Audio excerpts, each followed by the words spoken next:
National education policy NEPയും അതിൻ്റെ ഭാഗമായിട്ടുള്ള PM Shri പദ്ധതിയും നടപ്പിലാക്കുന്നതിനെ സംബന്ധിച്ചിടത്തോളം ഉള്ള നയപരമായ തീരുമാനം UDF ഗവൺമെൻറ് വ്യക്തമാക്കണമെന്ന് ആവശ്യപ്പെടുകയാണ്.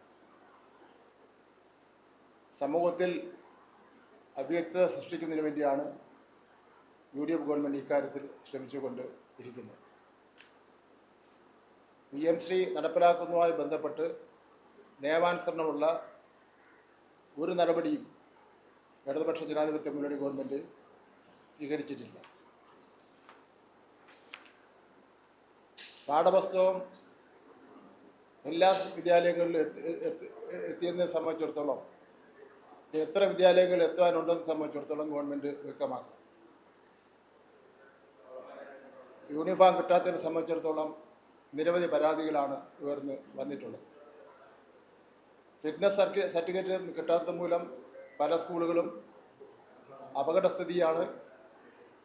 അതുപോലെ ക്ലാസ്സുകൾ നടത്തുന്നതിന് വേണ്ടിയുള്ള ഒരു ധൈര്യം സ്കൂൾ അധികാരികൾക്കില്ലാത്ത സ്ഥിതിവിശേഷവും ഉണ്ട്.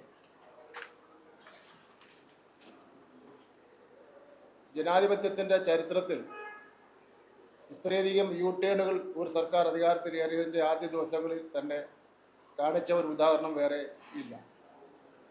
ബഹുമാനപ്പെട്ട ശ്രീ VD സതീശൻ്റെ നേതൃത്വത്തിലുള്ള UDF സർക്കാർ ഭരണം ഏറ്റെടുത്ത മുതൽ ഓരോ കാര്യത്തിലും U-ടേൺ മാത്രമാണ്. അധികാരത്തിന് വേണ്ടി ജനങ്ങളോട് നുണ പറഞ്ഞ് വോട്ട് പിടിച്ച് പിന്നെ സ്വന്തം വാഗ്ദാനങ്ങളെ തന്നെ വിഴുങ്ങുന്ന കോൺഗ്രസ് ശൈലി ഇവിടെ ആവർത്തിക്കപ്പെടുകയാണ്. എന്തിനധികം പറയുന്നത്, ബഹുമാനപ്പെട്ട പ്രതിപക്ഷ നേതാവിന് ഔദ്യോഗികമായി താമസിക്കുന്നതിന് വേണ്ടിയുള്ള വീട് പോലും ഇത്രയും ദിവസമായിട്ട് ഒഴിഞ്ഞു കൊടുക്കാത്ത ഒരു രീതിയാണ് ഉള്ളത്. ആദ്യം അദ്ദേഹം വ്യക്തമാക്കിയത് മുഖ്യമന്ത്രി തിരഞ്ഞെടുപ്പിനെ സംബന്ധിച്ചിടത്തോളമാണ്.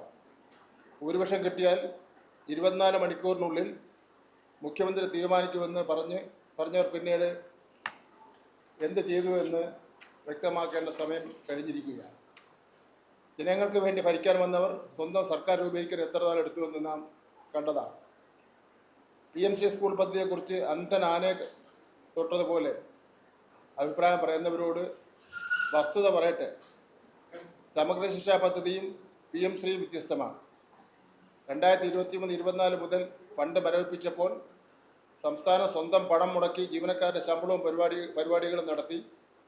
2025 ഒക്ടോബർ 23 ധാരണാപത്രം ഒപ്പിട്ടു. പക്ഷേ PM ശ്രീ സ്കൂളുകൾ തുടങ്ങാൻ ഒരു നടപടിയും എടുത്തില്ല. നവംബർ 4 92.41 കോടി അനുവദിച്ചു. പക്ഷേ അത് യൂണിഫോം, പാഠപുസ്തകം തുടങ്ങിയ മാൻഡേറ്ററി ആനുകൂല്യങ്ങൾക്ക് അഡ്ജസ്റ്റ് ചെയ്തു. 1 രൂപ പോലും അധിക ഫണ്ട് ലഭിച്ചില്ല. ഇപ്പോഴത്തെ സർക്കാർ പറയുന്നത് മുൻ സർക്കാർ ചെയ്ത് തുടരണം എന്നാണ്. പക്ഷേ മുൻ സർക്കാർ പദ്ധതി നിർത്തിവെച്ചു. ഏത് സ്കൂളുകൾ ഉൾപ്പെടുത്തണമെന്ന് പോലും തീരുമാനിച്ചിട്ടില്ല. ഇതാണ് UDFൻ്റെ വിദ്യാഭ്യാസ നയം. ഈ വിഷയത്തിൽ KM ഷാജി അടക്കമുള്ളവർ തെരഞ്ഞെടുപ്പ് കാലത്ത് പറഞ്ഞ കാര്യങ്ങൾ നാം കേട്ടതാണ്. ഇപ്പോൾ അവർ പറയുന്നത് അത് തെരഞ്ഞെടുപ്പ് കാലത്ത് പറഞ്ഞതല്ലേ എന്നാണ്. ഗവർണറുമായി ഗുസ്തി പിടിക്കുവാൻ താല്പര്യമില്ലെന്ന് മന്ത്രി റോജി M. ജോൺ പറയുന്നത് കേൾക്കാൻ രസമുണ്ട്. പക്ഷേ ഉന്നത വിദ്യാഭ്യാസം പോലെ RSSന് താല്പര്യമുള്ള മേഖലയിൽ ഇമാതിരി നിലപാട് കൊണ്ട് എത്ര കാലം മുന്നോട്ട് പോകാൻ കഴിയും? മഹാത്മാഗാന്ധി സർവകലാശാല സെനറ്റിൽ 19 RSS നോമിനികളെ നിയമിച്ചത് ഞാൻ അറിഞ്ഞില്ല എന്ന് പറയുന്നത് മന്ത്രിയുടെ മനസാക്ഷി സൗകര്യത്തിന് വേണ്ടിയാണ്. സർവകലാശാല നിയമ ഭേദഗതി ബിൽ ഇപ്പോഴും ഗവർണറുടെ കൈവശമാണ്. അത് നിയമമാക്കുന്നതിന് വേണ്ടി ധൈര്യമുണ്ടോ? കോവിഡ് കാലഘട്ടത്തിൽ ശൈലജ ടീച്ചറെ നിപ്പ രാജകുമാരി, കോവിഡ് റാണി എന്ന് അപകീർത്തിപ്പെടുത്തിയവർ ഇപ്പോൾ മരുന്ന് ബഹറിൽ നിന്ന് വാങ്ങുന്നത് കണ്ടാൽ നമുക്ക് എന്താണ് ഇതിനെ സംബന്ധിച്ചിടത്തോളം പറയുവാൻ വേണ്ടി കഴിയും. അന്ന് കോരം പ്രസംഗിച്ചവർ സ്പെഷ്യൽ ഇൻവെസ്റ്റിഗേഷൻ ടീമിനെ വച്ച് അന്വേഷണം നടത്തുന്ന നിലയിലേക്ക് എത്തുകയാണ്. സ്ത്രീകൾക്ക് KSRTC സൗജന്യ യാത്ര നല്ല കാര്യം. പക്ഷെ വാഗ്ദാനം എല്ലാ ബസ്സുകളിലും ആയിരുന്നു. ഇപ്പോൾ ഓർഡിനറി ബസ്സിൽ മാത്രമാണ്. മലബാറി ബസ്സുകൾ വളരെ കുറവ്. 800 കോടി ചെലവ്. ഇപ്പോൾ ആനുകൂല്യം നൽകാതിരിക്കുവാൻ ഓർഡിനറി ബസ്സുകളെ സിറ്റി ഫാസ്റ്റാക്കുന്ന മാജിക് നമ്മൾ കണ്ടതാണ്. പ്രതിപക്ഷത്തായിരുന്നപ്പോൾ പെട്രോൾ ഡീസൽ നികുതി കുറയ്ക്കണമെന്ന് പറഞ്ഞവർ ഇപ്പോൾ പഠിച്ചുകൊണ്ടിരിക്കുകയാണെന്നാണ് പറയുന്നത്.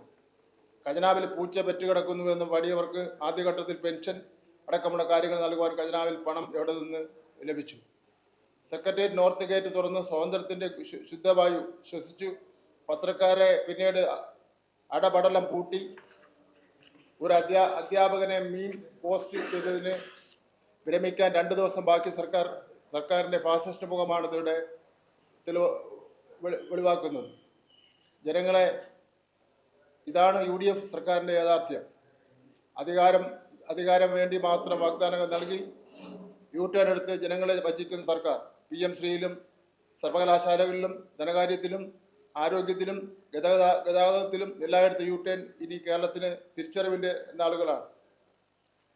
ബന്ധുനിയമനം യഥാർത്ഥത്തിൽ LDFിൻ്റെ കാലഘട്ടത്തിലാണെങ്കിൽ എന്തായിരിക്കും കേരളത്തിൽ നടക്കാൻ വേണ്ടി പോകുന്നത്? പകർച്ചവ്യാധി, മരണം, ആരോഗ്യരംഗത്തെ പ്രശ്നങ്ങൾ, ഒരു പ്രതികരണവും ഇല്ല. ഇവിടെ തിരുവനന്തപുരം കോർപ്പറേഷനെ സംബന്ധിച്ചുള്ള ഒരു കാര്യം കൂടി ഞാൻ വ്യക്തമാക്കാനും ആഗ്രഹിക്കുകയാണ്. 19 കേസുകളിൽ പ്രതിയായിട്ടുള്ള വ്യക്തിയാണ് വാഴവട്ടോണം കൗൺസിലർ. ഇപ്പോൾ കാപ്പ കേസിൽ അറസ്റ്റ് ചെയ്ത് ജയിലിൽ പാർപ്പിച്ചിരിക്കുകയാണ്. അദ്ദേഹത്തിൻ്റെ നിയമാനുസരണം തന്നെ കൗൺസിലർഷിപ്പ് ഒരു യോഗത്തിലും കൂടെ പങ്കെടുക്കാതിരുന്നാൽ നഷ്ടപ്പെടുന്ന സ്ഥിതിവിശേഷമാണ് ഉള്ളത്. ഈ കൗൺസിലറുടെ നേതൃത്വത്തിലാണ് മേയറുടെയും കൂടി ഒത്താശയോടുകൂടി തലസ്ഥാന നഗരിയിൽ ഇന്നിപ്പോൾ പല സ്ഥലങ്ങളിലും ഗൂണ്ടാക്രമണങ്ങൾ നടക്കുന്നത്. ഇത് യഥാർത്ഥത്തിൽ ഇന്ന് തിരുവനന്തപുരം കോർപ്പറേഷൻ ഒരു റീൽ ഭരണമായി മാറിയിരിക്കുകയാണ്. ദിവസവും കോർപ്പറേഷൻ മേയറും ഡെപ്യൂട്ടി മേയറും വന്ന് ഏതെങ്കിലും സ്ഥലത്ത് ഇറങ്ങുക, ഒരു റീലെടുക്കുക, അത് പ്രസിദ്ധീകരിക്കുക എന്നുള്ളതാണ്. വെള്ളപ്പൊക്കം അവർക്ക് ഒന്നും മിണ്ടാട്ടമില്ല. സ്കൂളിൻ്റെ ഫിറ്റ്നസ് സർട്ടിഫിക്കറ്റ് മിണ്ടാട്ടമില്ല. പിന്നെ പേപ്പട്ടിയുടെ ശല്യം കാരണം വളരെ ഗുരുതരാവസ്ഥയിലാണ് നിൽക്കുന്നത്. സിവേജ് എന്നെ സംബന്ധിച്ചോളം ഒരു മിണ്ടാട്ടമില്ല. അതുപോലെ ഗാർബേജ് നീക്കുന്നതിനെ സംബന്ധിച്ചിടത്തോളം ഒരു മിണ്ടാട്ടമില്ല. ചുരുക്കി പറഞ്ഞാൽ നഗരസഭ ചെയ്യേണ്ട പ്രാഥമിക ഉത്തരവാദിത്വങ്ങളിൽ നിന്ന് ഈ കോർപ്പറേഷൻ പിന്നോട്ട് പോയിരിക്കുകയാണ്. യഥാർത്ഥത്തിൽ കോർപ്പറേഷൻ ഭരണാധികാരികൾ രാജിവെച്ച് വെക്കേണ്ട അവസ്ഥയാണ് ഉണ്ടായിരിക്കുന്നത്. കാര്യങ്ങൾ ചൂണ്ടിക്കാണിക്കുന്ന അവസരത്തിൽ രാഷ്ട്രീയമായി എടുക്കുന്നതിൽ യാതൊരു കാര്യവുമില്ല എന്നുള്ള കാര്യം കൂടി സൂചിപ്പിക്കുകയാണ്. ഇന്നലെ ധർണയിൽ തന്നെ ഞങ്ങൾ ഒരു കാര്യം ഞാൻ ആവശ്യപ്പെട്ടു. കോർപ്പറേഷൻ്റെ ഓഫീസ് റെയ്ഡ് ചെയ്യണം. ഈ കൗൺസിലറെ പോലെ വാഴവട്ട കൗൺസിലറെ പോലുള്ള ആൾക്കാർ അവിടെ വരുന്നത് ആയുധവും കൊണ്ടാണ് വരുന്നത്. പോലീസുകാർ റെയ്ഡ് ചെയ്യാത്ത സ്ഥലമാണ് കോർപ്പറേഷൻ മേയറുടെയും ഡെപ്യൂട്ടി മേയറുടെയും അതുപോലുള്ള കോർപ്പറേഷൻ്റെ പ്രധാനപ്പെട്ട ഓഫീസുകൾ. അങ്ങനെ റെയ്ഡ് ചെയ്യുന്ന സ്ഥലമല്ല. അപ്പോൾ അവിടെയെല്ലാം പോലീസ് റെയ്ഡ് ചെയ്യണം. ഈ മാരകായുധങ്ങൾ സൂക്ഷിച്ചിട്ടുണ്ട് എന്നുള്ള നിലയിലൊരു പരാതി വന്നിട്ടുണ്ട്. അതുകൊണ്ടാണ് ഞങ്ങൾ ആ കാര്യം ഇവിടെ വ്യക്തമാക്കുന്നതിന് വേണ്ടി തയ്യാറായിട്ടുള്ളത്. തൊഴിലുമായിട്ട് ബന്ധപ്പെട്ട ഒരു കാര്യം കൂടി പറയാനുണ്ട്. നമ്മുടെ